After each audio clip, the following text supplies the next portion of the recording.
Bond pulls off the ultimate mission over pussy move because, again, as I've said before, James Bond is a hunter. Apparently, he's on the last flight to Miami. Can I get a bottle of chilled Bollinger Goldeneye?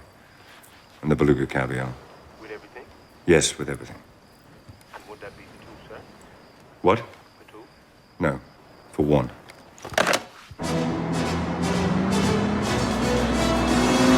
Because, again, everybody's characterization of James Bond is that he's just a pussy hound. And my counter to that is that his focus is always on the mission and women are a byproduct. Again, I always use the term he's a hunter.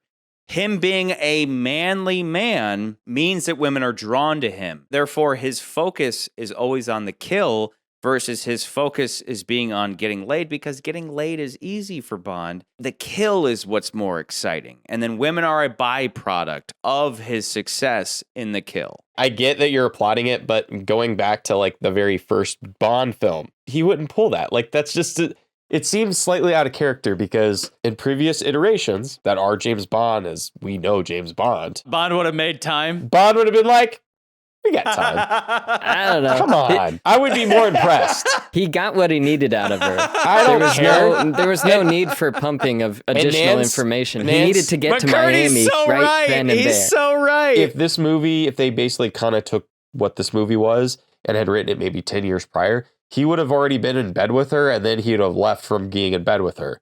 Like those are the kinds of choices where I feel like they're just missing the mark. Get to sleep with that lady. I am. He's not wrong though. Roger Moore would have been like, he's already in bed and he's questioning her in bed. It would have been post-coital questioning, not pre. Yeah. Do you think Bond was a virgin?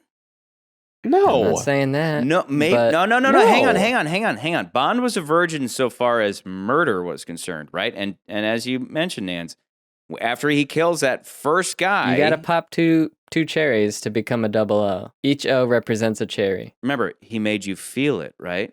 He made you feel it. And Bond's like, I just murdered a man. I feel bad. Maybe Bond was a virgin. That's some weird headcanon. And Eva Green was his first. And he had who was his second then? Well, the second is much easier. To the murdered station chief's point, the second is much easier. But that first one takes a toll. Yeah, the more people you kill, the more women you pump for information, the easier it gets. The easier it gets, and the more your soul dwindles. We're looking at a virginal blonde Bond. He's still learning the ropes. I'm just saying, like, they could have written it in a way where when we cut to his bungalow, he's already slept with her. I'm not saying we need to accentuate that scene. I'm just saying you're talking choices, filmmaking choices. Some of the filmmaking and writing choices seem a little off, and they definitely seem purposely like we're not making a Bond movie, we're making a spy movie that just so happens to have James Bond in it. And those are the kinds of choices where I feel like I'm like, huh,